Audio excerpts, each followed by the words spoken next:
네, 여러분 안녕하세요. 네, 오늘은 부동산 Q&A 시간을 좀 가지려고 하니까요.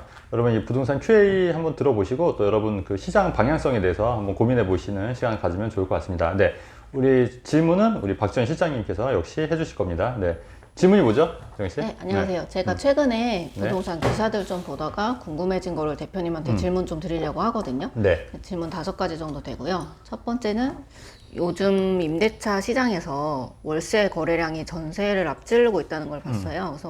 그리고 점점 더 월세 시대가 앞으로 열릴 거라고 하는데 네. 그러면 투자자 입장에서 월세 받는 수익형 부동산을 투자하기에 괜찮은 건지 좀 궁금합니다. 네.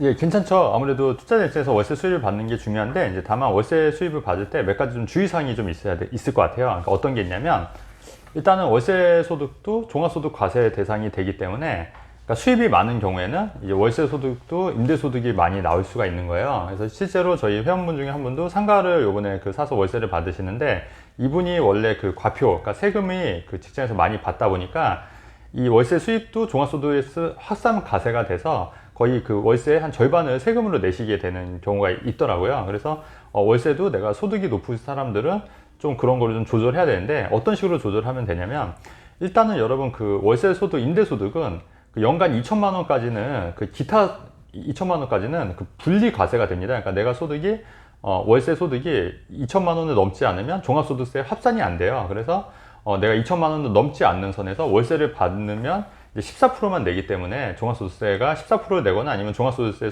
유리한 걸 선택해서 낼 수가 있기 때문에 일단은 2천만 원을 넘지 말아라. 근데 2천만 원을 넘지 않으려면 여러분 그것도 조절을 좀 할 수가 있어요. 어떻게 조절할 수 있냐면, 상가 같은 경우에는 그 보증금과 월세를 조절하기가 좀 힘들지 않습니까? 근데 오피스텔 같은 경우에는 보증금과 월세를 좀 조절할 수가 있어요. 예를 들면 1000에 70이다 오피스텔이. 근데 이거를 뭐 3000에 30 이런 식으로 보증금을 올리고 월세를 낮춰서 이거를 내 연간 소득을 2천만 원 이하로 낮추게끔 이렇게 조절할 수가 있는 거고요.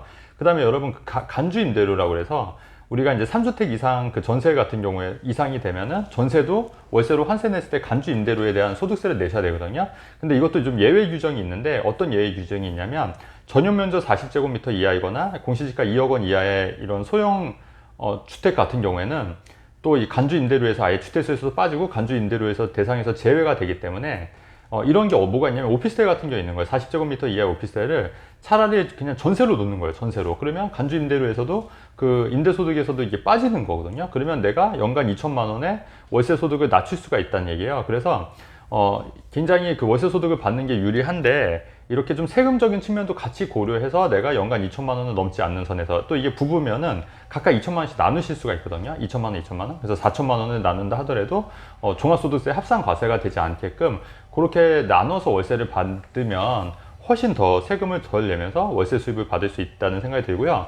이렇게 임대소득을 해서 하면은 좋은 게, 내가 신경 안 써도 월세가 다달이 들어오니까 그런 투자 메리트가 있는데, 다만 임대소득 쪽에만 너무 초점을 맞추다 보면 매매 차익이 좀, 임대소득에 초점을 맞추다 보면 그 매매 차익은 좀 떨어질 수밖에 없거든요. 그래서 이런 거를 좀 그 밸런스를 맞춰서 매매 차익, 특히 젊은 분들 같은 경우에는 임대소득보다는 매매 차익을 노릴 수 있는 상품에 좀 이렇게 하시는 게 맞고, 좀 나이가 들고 소득이 좀 줄어드시는 분들은 이렇게 임대소득을 좀 늘릴 수 있는 방법을 찾으실 수 있고, 또 한 가지 이제 오피스텔 같은 경우에는 이렇게 매매 차익과 임대소득을 같이 맞추면서도 그 임대소득을 줄여서 세금까지도 좀 이렇게 줄일 수 있다. 이렇게 정리해서 이렇게 계획을 잘 짜시면 좋을 것 같다. 이렇게 말씀 좀 드리겠습니다. 네, 질문 두 두 번째. 번째는요. 네.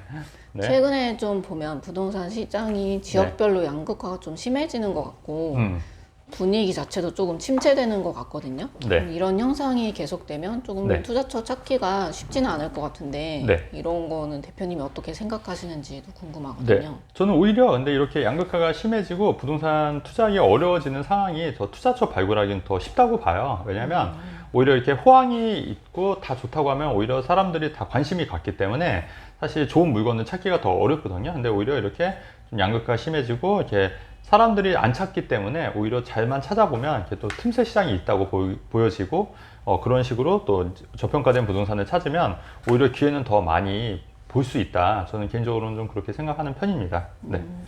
네, 그러면 요즘에 지역별로 조금 청약 미달도 종종 나오고 있는 것 같거든요. 네. 그러면 아직까지 청약에 도전하는 것도 괜찮은 전략일까요? 네. 그것도 괜찮은 전략이라고 보는 게, 여러분 청약 같은 경우에는 지금 분양가 상한제 같은 경우에는 실제 주변 시세보다 분양가 상한제가 시세가 낮을 수밖에 없거든요. 그렇기 때문에 이런 거는 어느 정도 안전 마진을 확보해서 들어갈 수가 있는 거예요.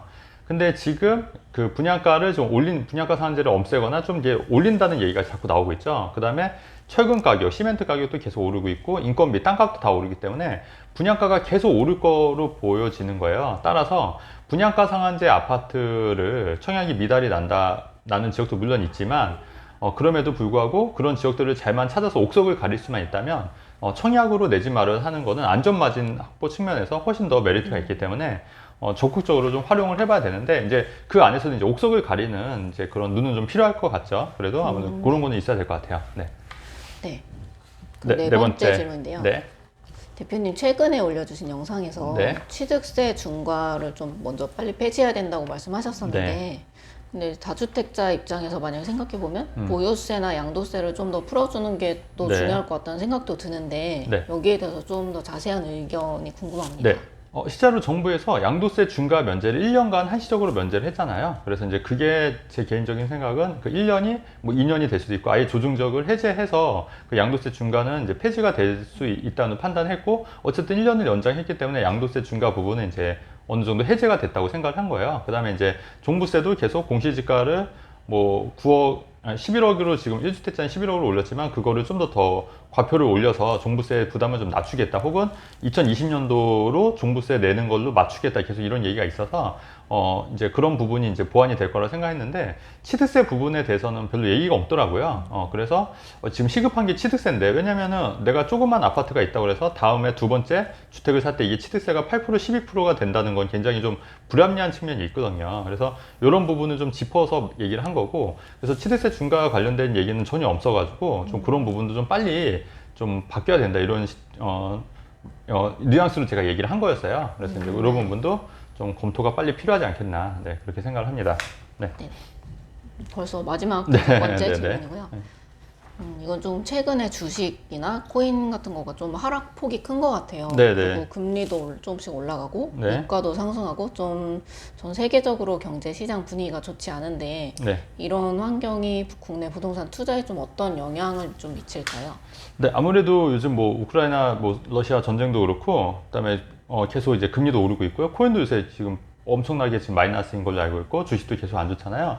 그래서 그런 여파가 당연히 부동산에도 올 거라고 봐요. 그래서 저는 이제 부동산은 항상 후행 지표, 주식 이런 거는 선행 지표라고 보는데 주식이 폭락하고 나면은 부동산도 같이 떨어집니다. 그렇기 때문에 일정 부분 부동산도 좀 가격이 내릴 거라고 봐요. 다만 제 생각은 그럼에도 불구하고 이미 이제 거품이 많은 단지들, 그러니까 예를 들어서 뭐 12억짜리가 갑자기 18억이 됐던 아파트들이 갑자기 14억, 15억 이렇게 떨어지는데 이 18억에 산 고점에 산 사람들은 3, 4억의 대출을 받고 3, 4억의 마이너스를 당하면 굉장히 이제 힘들지만 반면에 그동안 안 올랐던 아파트들도 있거든요. 안 올랐던 아파트, 이제 그런 아파트들은 사실 이번 큰 충격에도 그렇게 피해가 가지 않을 거라고 보는 거예요.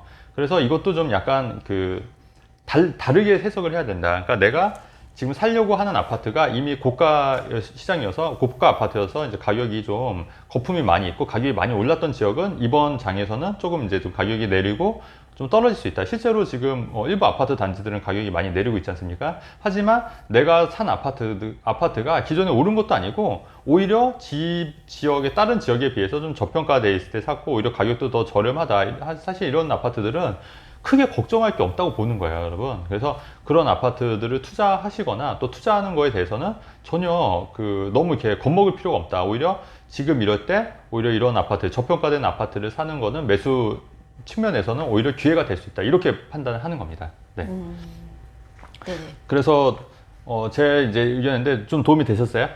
도움이 됐고? 많이 네. 해소가 된 것 같아요. 해소됐어요? 네.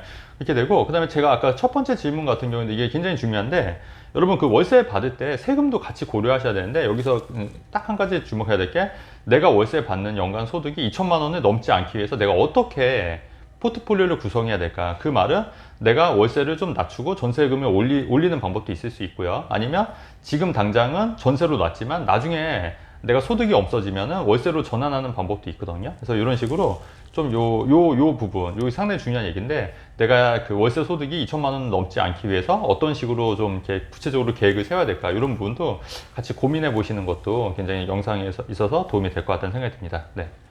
영상은 영상 여기까지 하고, 내용이 좋으면 좋아요, 구독하기 누르면 좋겠습니다, 여러분. 네, 감사합니다. 마지막 뭐 인사하실래요? 괜찮아요?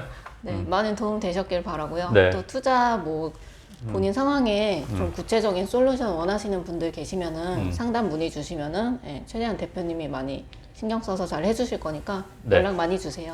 그리고 안 그래도 지금 그 공지사항이 있는데, 이제 다음 달 7월 달부터 그 조인해서 이런 부동산 상담 코너를 실시간으로 좀 할 예정이니까요. 이제 한번 공지 한번 할 테니까 나중에 기회가 되면 또 오셔서 또 많은 질문들 하시면 실시간으로 방송할 거니까, 그런 거 방송 듣고 또 실시간으로 또 질문해 주시면 좋을 것 같습니다. 네. 네, 이상 영상을 여기서 마치도록 하겠습니다, 여러분. 네, 감사합니다. 네.